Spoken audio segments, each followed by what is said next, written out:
আনুমানিক রাত 8টা সাড়ে 8টার দিকে হাসানকে তাদের বাড়ির গলিতে খুব ভয়ে ভয়ে হাঁটতে দেখা যায়। কিছু দূর যাওয়ার পরেই সে মাটিতে লুটিয়ে পড়ে কাঁপতে শুরু করে। দেখে মনে হচ্ছে তার শরীরে কোনো জিন ভর করেছে। তার চোখ দুটো সম্পূর্ণ সাদা হয়ে গেছে। তখনই সেখানে মোস্তফা এসে তার চারপাশে লবণ ছিটিয়ে দিতে শুরু করে। কিছুদিন পরেই কোবরাকেও ঠিক একইভাবে তার বাড়ির গলিতে হাঁটতে দেখা যায়। সারা দিন সে তার নিজের বাড়ির চারপাশে ঘোরার পরেও কোনোভাবেই সে তার নিজের বাড়ি খুঁজে পায় না। সন্ধ্যা হয়ে যাওয়ার পরপরই সেও তার বাড়ির সামনে এসেই মাটিতে লুটিয়ে পড়ে কাঁপতে শুরু করে। তার শরীরের হাত পা আঙুল সবকিছুই বেঁকে যেতে শুরু করে। চেহারা এক বিভৎস আকার ধারণ করেছে। হাসানের মতো তারও চোখগুলি সাদা হয়ে যায়। হাসান আর কোবরার সাথে এসব কেন হচ্ছে? তাদের শরীরে কি সত্যিই কোনো জিন ভর করেছিল, নাকি এর পেছনেও আছে কোনো কালো জাদু? তাই জানবো আমাদের আজকের ভিডিওতে। তো আসসালামু আলাইকুম সবাই, আমি মারুফ। অনেকদিন নিজের পড়াশোনা, পরীক্ষা আর নানা রকম ব্যস্ততার কারণে হরর চ্যানেলে কোনো রকম ভিডিও দিতে পারিনি। আশা করি এখন থেকে হরর চ্যানেলেও নিয়মিত ভিডিও পাবেন। তাহলে চলুন গল্প শুরু করা যাক। কোবরা এবং আহমেদের বিয়ে হয়েছে অনেক দিন আগে। তারা একজন আরেকজনকে খুবই ভালোবাসে। তাদের সম্পর্কে ভালোবাসার কোনো কমতি নেই। এই হচ্ছে কোবরার দাদি, সেও কোবরার কাছাকাছিই থাকে। একদিন হঠাৎ যখন আহমেদ আর কোবরা বাইরে রেস্টুরেন্টে খাওয়া দাওয়া করছিল, তখন তাকে দেখা যায় সে তার ঘরে বসে কোনো জাদুটোনা করছে। কি জাদু করছে সেটা আস্তে আস্তে সামনে বুঝতে পারবেন। কোবরা আর আহমেদ রেস্টুরেন্টে তাদের খাওয়া দাওয়া শেষে কোবরা একাই তাদের বাড়ির জন্য হাঁটা শুরু করে। কারণ আহমেদের অফিসে কাজ আছে, তাই সে রাতে বাড়ি ফিরবে। বাড়ির কাছাকাছি এসেই কোবরা যেন কেমন হয়ে যায়। দেখে মনে হয় প্রতি মুহূর্তে তার পাশে অন্য কেউ একজন হাঁটছে। নিজের বাড়ির এত কাছে থাকা সত্ত্বেও সে কোনোভাবেই নিজের বাড়ি খুঁজে পাচ্ছে না। এভাবে সারাটা দিন সে তার নিজের বাড়ির চারপাশেই ঘুরতে থাকে, কিন্তু কোনোভাবেই সে তার নিজের বাড়ি খুঁজে পায় না। সন্ধ্যার সময় এসে সে বাড়ির সামনে গিয়েই মাটিতে লুটিয়ে পড়ে কাঁপতে শুরু করে। তার শরীরের হাত পা আঙুল সবকিছুই বেঁকে যেতে শুরু করে। চেহারাটা এক বিভৎস আকার ধারণ করে। তার চোখগুলো সম্পূর্ণ সাদা হয়ে যায়। সৌভাগ্যবশত তখনই আহমেদ সেখানে এসে পৌঁছায়। সে সাথে সাথে তাকে হাসপাতালে নিয়ে যায়। হাসপাতালে ডাক্তার তাকে জানায় কোবরার মৃগী রোগের সমস্যা আছে। কিন্তু এটা শুনে আহমেদ আর কোবরা কোনোভাবেই সেটা বিশ্বাস করতে পারে না। কারণ মৃগী একটা জন্মগত রোগ। জীবনের মাঝখানে হঠাৎ করেই কারো মৃগী হয়ে যায় না। কিন্তু ডাক্তার বলে আগে যাই থাকুক না কেন, রিপোর্টে তাই এসেছে।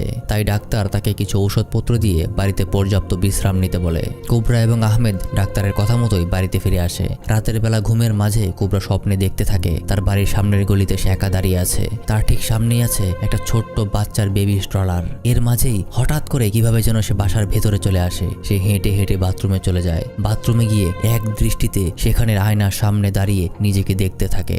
হঠাৎ করেই সে অনুভব করতে শুরু করে তার পাশেই কেউ একজন আছে, কিন্তু সে তাকে দেখতে পাচ্ছে না। কেউ একজন ফিসফিস করে তার কানে কি যেন বলে যাচ্ছে। নিজের কানে আঙ্গুল দিয়েও সে কোনোভাবেই তা শোনা বন্ধ করতে পারছে না। তখনই সেখানে আহমেদ চলে আসে। সে এসে তাকে বলে, আমি 10 মিনিট ধরে তোমাকে ডাকছি, তুমি কি শুনতে পাচ্ছ না? কোবরা বলে যে একটু আগে সে কিছুই শুনতে পাচ্ছিল না। এমনকি সে সেটাও বলতে পারে না যে সেই বাথরুমে কিভাবে এলো। হঠাৎ করে যখন তার জ্ঞান আসে, সে দেখতে পায় সে বাথরুমে দাঁড়িয়ে আছে। আহমেদ কোবরাকে সান্ত্বনা দিয়ে তাকে নিয়ে আবার শুতে চলে যায়। কিন্তু কোবরা চলে যাওয়ার পরেও দেখা যায় বাথরুমে কোবরাই দাঁড়িয়ে আছে। তাহলে একটু আগে এসব কি ছিল? কোবরা দাঁড়িয়ে দাঁড়িয়ে এসব নিয়ে ভাবতে থাকে। সে নিজেই নিজের বেডরুমে গিয়ে দেখে তার স্বামী আহমেদ সেখানে ঘুমিয়ে আছে। অথচ একটু আগেই তার স্বামী নিজেই তাকে বাথরুম থেকে ডেকে নিয়ে গিয়েছিল। সে সাথে সাথে আহমেদকে জাগিয়ে তুলে তারপর নিজের সাথে ঘটে যাওয়া সবকিছু সে বলতে শুরু করে। কিন্তু আহমেদ তার কথার তেমন কোনো গুরুত্ব না দিয়ে তাকে শান্ত হয়ে ঘুমিয়ে পড়তে বলে। কোবরাও কিছু করতে না পেরে ভয়ে ভয়ে সে তার স্বামীর বুকে মাথা রেখে শুয়ে পড়ে। পরদিন সকালবেলা উঠে সকালের নাস্তা করতে করতে কোবরা বলতে শুরু করে অনেক দিন হয়েছে যে সে তার নানির সাথে দেখা করতে যায় না। নানি অনেক বৃদ্ধ হয়ে গেছে, হয়তো আর খুব বেশি দিন বাঁচবে না। তাদের উচিত আজকেই তাদের নানির সাথে দেখা করা। কথা বলতে বলতে কোবরা আহমেদের প্লেটে লবণটা বাড়িয়ে দেয়। তখনই আহমেদ চিৎকার করে বলে, তোমাকে অনেকবার বলেছি কোবরা, আমি খাবারে বেশি লবণ পছন্দ করি না, আমাকে কখনোই লবণ দেবে না। কোবরা খাবার খেয়ে সেখান থেকে উঠে যায়। তারপর একটা রুমের সামনে গিয়ে আহমেদকে ইশারা করে সেদিকে দেখায়।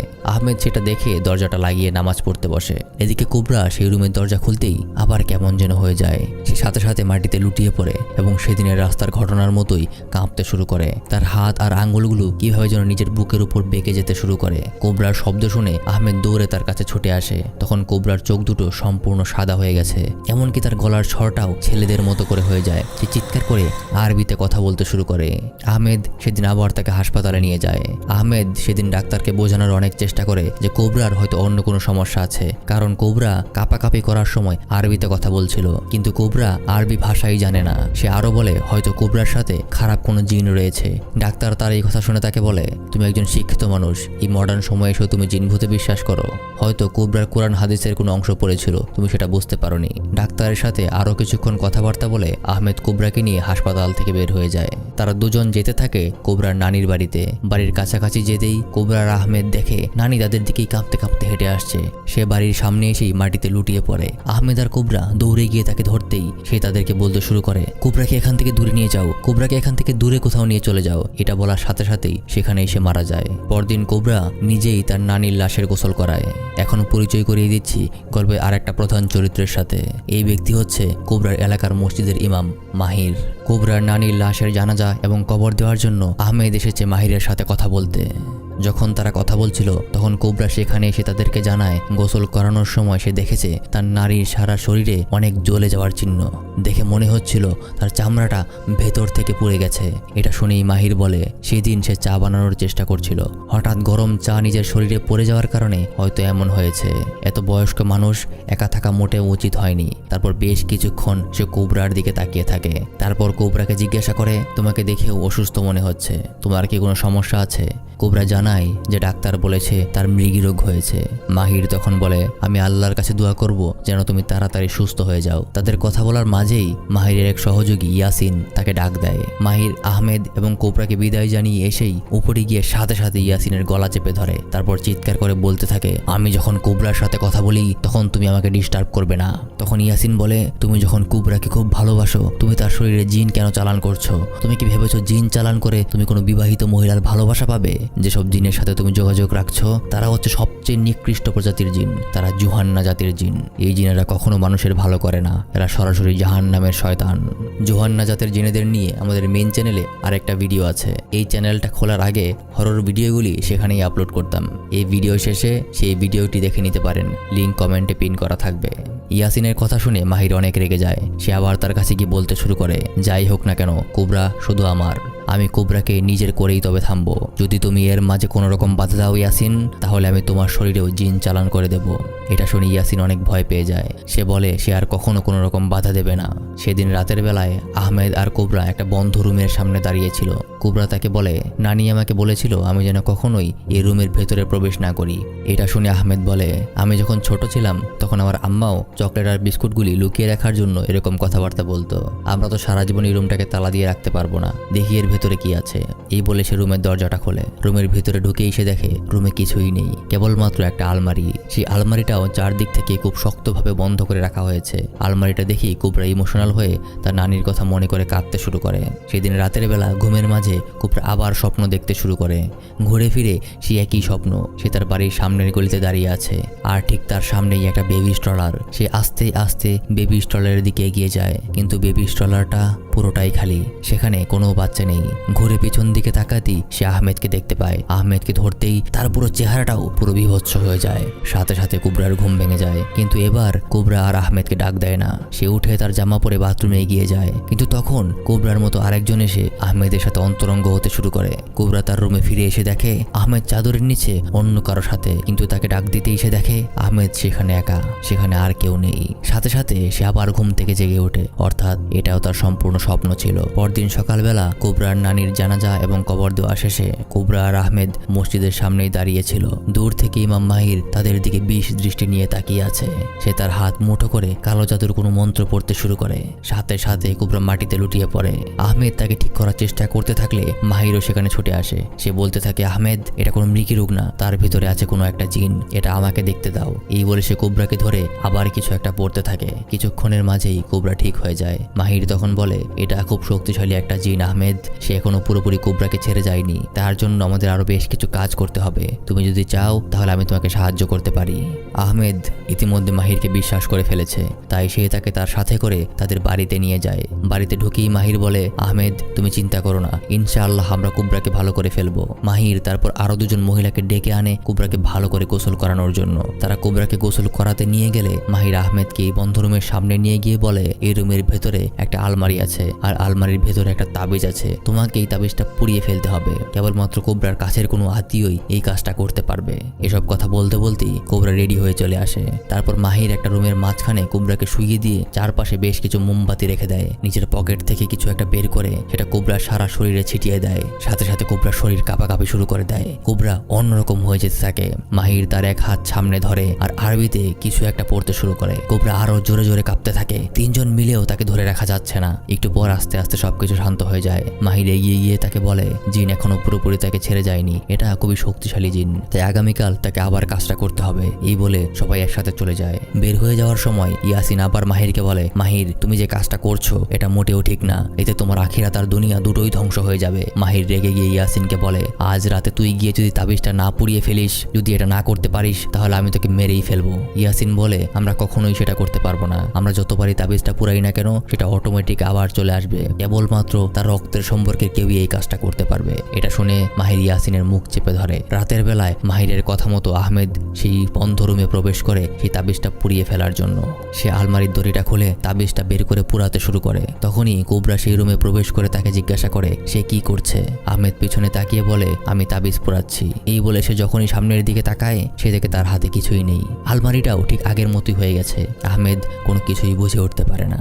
পরদিন সকালে কোবরা একটা ছোট ওয়েস্টার্ন ড্রেস পরে এসে আহমেদকে বলে, আমি মাহিরের জন্য অপেক্ষা করছি, সে এখনো আসছে না কেন। কিন্তু কোবরা আগে কখনো এরকম খোলামেলা ড্রেস পরতো না। এটা দেখে আহমেদ আকাশ থেকে পড়ে। সে তাকে দ্রুত গিয়ে জামা কাপড় বদল করে ভালো কোনো জামা কাপড় পরতে বলে। এটা শুনে কোবরা রেগে আগুনের মতো হয়ে যায়। সে আহমেদের দিকে এগিয়ে গিয়ে চিৎকার করে বলতে থাকে, কোবরা কিছুতেই এটা চেঞ্জ করবে না, কোবরা এটাই পরে থাকবে, এটাই আমার পছন্দ।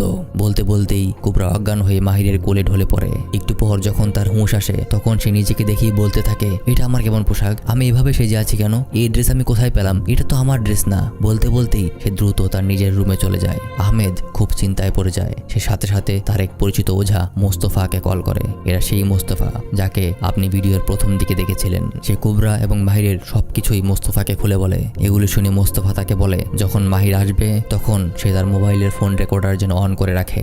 মাহির কি পড়ছে সেগুলি শুনলেই বোঝা যাবে যে সে আসলে কি করছে। আগের দিনের মতোই কিছুক্ষণ পর মাহির ইয়াসিনকে নিয়ে তাদের বাড়িতে আসে। ঠিক আগের দিনের মতো করেই তার চারপাশে মোমবাতি রেখে হাত তুলে তার মন্ত্র পড়তে শুরু করে। এক ফাঁকে আহমেদ তার মোবাইল ফোনের রেকর্ডার অন করে সবকিছু রেকর্ড করতে শুরু করে। কিছুক্ষণ পরই মাহির একটা কাগজে কিছু একটা লিখে সেটা আহমেদকে মুখে নিতে বলে।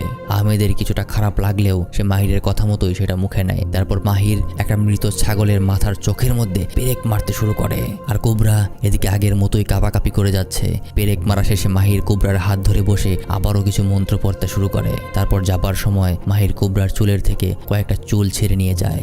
দরজা পর্যন্ত গিয়ে মাহির আবার আহমেদকে ডেকে পাঠায়। আহমেদ তার কাছে যেতেই সে জিজ্ঞাসা করে, তুমি কি তাবিজটা পুড়িয়ে ফেলেছো? আহমেদ তখন তাকে উল্টো প্রশ্ন করে, এতক্ষণ তুমি যে মন্ত্রগুলি পড়ছিলে সেগুলোতে একটাও কোরআনের আয়াত না, তুমি এগুলি কি পড়েছো? আর সেই ছাগলের মাথাটাই বা কেন এনেছো? মাহির তখন বলতে থাকে, তুমি খুবই অকৃতজ্ঞ মানুষ আহমেদ, তুমি নিজের কাজ পুরোপুরি না করে আমাকে সন্দেহ করছো, ঠিক আছে থাকো তুমি। এই বলে সে ঘর থেকে বের হয়ে যায়। আহমেদ সাথে সাথে তার করা রেকর্ডিংটা মোস্তফার কাছে পাঠিয়ে দেয়। কিছুক্ষণ পরই মোস্তফা তাকে কল ব্যাক করে বলে, এখনোই যেন সে কোবরাকে দড়ি দিয়ে বেঁধে ফেলে। মাহির কোনো কোরআনের আয়াত তেলাওয়াত করছিল না, সেগুলো ছিল কালো জাদুর মন্ত্র। সে কোবরার ভিতরে একটা জিন চালান করে দিয়েছে। তার বউ এখন আর তার বউ নেই, সেটা হয়ে গেছে একজন জিনের বউ। কোবরা তখন পাশেই ঘুমিয়েছিল। আহমেদ সাথে সাথে মোস্তফার কথা মতো তাকে চেয়ারে বসিয়ে দড়ি দিয়ে তার হাত পা সবকিছু বেঁধে ফেলে। কিছুক্ষণের মধ্যেই কোবরার হুঁশ আসে। সে আহমেদকে তার বাঁধন খুলে দিতে বলে, কিন্তু আহমেদ কিছুতেই তার বাঁধন খুলে দেয় না। যখন কোবরা আহমেদকে কিছুতেই ভোলাতে পারছিল না তখন সে ইমোশনাল কথার মাধ্যমে তাকে ভোলানোর চেষ্টা করে, কিন্তু কিছুতেই সে আহমেদকে ভোলাতে পারছিল না। তখন সে তাকে বলে যে তার ওষুধ খাওয়ার সময় হয়েছে। আহমেদ যেন ঘরে গিয়ে ওষুধ নিয়ে আসে। আহমেদ তার ঘরে ওষুধ আনতে গেলে এই ফাঁকে কোবরা তার হাতের বাঁধন খুলে ফেলতে শুরু করে। আহমেদ ফিরে এসে একটা ফোন রিসিভ করতেই কোবরা হঠাৎ করে ঘর থেকে দৌড়ে বের হয়ে রাস্তায় দৌড়াতে শুরু করে। সে খুবই দ্রুত পাগলের মতো রাস্তায় দৌড়াতে থাকে। আহমেদও দৌড়ে তার পিছু করতে থাকে। দৌড়াতে দৌড়াতে একটা গলির মাঝে এসে সে থেমে যায়। এটা সেই গলিটা যেটা এতদিন কোবরা স্বপ্নে দেখে এসেছিল। সে দেখতে থাকে থাকে তার সামনেই সেই বেবি স্ট্রলারটা। তখনই আহমেদ এসে তাকে জড়িয়ে ধরে আর কোবরারও হুঁশ ফিরে আসে। তারা যখন বাসায় ফিরে আসে ততক্ষণে মোস্তফাও সেখানে চলে এসেছে। মোস্তফা এসেই প্রথমে বন্ধ রুমে গিয়ে আলমারিতে লাগানো সেই সিলটা দেখেই বলে, এটা তো সুরক্ষাকারী তাবিজ, এটা এতদিন ধরে কোবরাকে প্রোটেক্ট করে আসছিল। তারপর সে কোবরাকে নিয়ে অন্য একটা রুমে গিয়ে তার চোখটা লাল কাপড় দিয়ে বেঁধে ফেলে আর তার মাথায় হাত রেখে কিছু আয়াত পাঠ করতে থাকে। তারপর তার চারপাশে লবণ ছিটিয়ে দিয়ে কোবরার 2 হাতে আরবিতে কিছু শব্দ লিখে ফেলে। তারপর আরো বেশ কিছুক্ষণ কোরআন পাঠ করে কোবরার মাথায় ফু দিয়ে তার চোখের বাঁধন খুলে দেয়। কোবরা বলে যে তার এখন অনেকটাই ভালো লাগছে। তখনই দেখা যায় তাদের বাড়ির জানালায় ইয়াসিন কিছু একটা করছে। আহমেদ সাথে সাথে সেটা দেখে ফেলায় ইয়াসিন সেখান থেকে পালাতে শুরু করে। আহমেদ কিছুক্ষণের মধ্যেই দৌড়ে গিয়ে ইয়াসিনকে ধরে ফেলে। ইয়াসিনকে ধরে মারতে গেলে ইয়াসিন একে একে সবকিছু স্বীকার করতে শুরু করে। সে বলতে থাকে, তোমার সাথে বিয়ে হওয়ার আগে কোবরা একবার একটা পার্কে বেড়াতে যায়, সেখানেই একটা জিন প্রথম কোবরাকে দেখতে পায়। কোবরাকে দেখেই সে তার প্রেমে পড়ে যায়। তারপর থেকেই সে এক এক মানুষের শরীরে ভর করে তাকে ফলো করতে শুরু করে। কোবরার নানি এই ব্যাপারে খুবই অভিজ্ঞ ছিল। সেই ব্যাপারটা টের পেয়ে সাথে সাথে তার নাতনিকে জিনের নজর থেকে রক্ষা করার জন্য একটা সুরক্ষা তাবিজ তৈরি করে ঘরে আটকে দেয়। এই তাবিজটাই সেই বন্ধ রুমে আছে। এই তাবিজটা এমনভাবেই বানানো হয়েছে যে এটা কোবরা নিজে আর তার রক্তের সম্পর্কের কোনো আত্মীয় ছাড়া কেউই কোনোভাবেই সেটা নষ্ট করতে পারবে না। সেই জিনটা মাহিরের শরীরে ভর করে অনেকবার সেই তাবিজ নষ্ট করার চেষ্টা করেছে, কিন্তু কোনোবারই সে তাবিজটা নষ্ট করতে পারেনি। তাই সেই জিন রেগে গিয়ে কোবরার নানিকেই খুন করে ফেলে।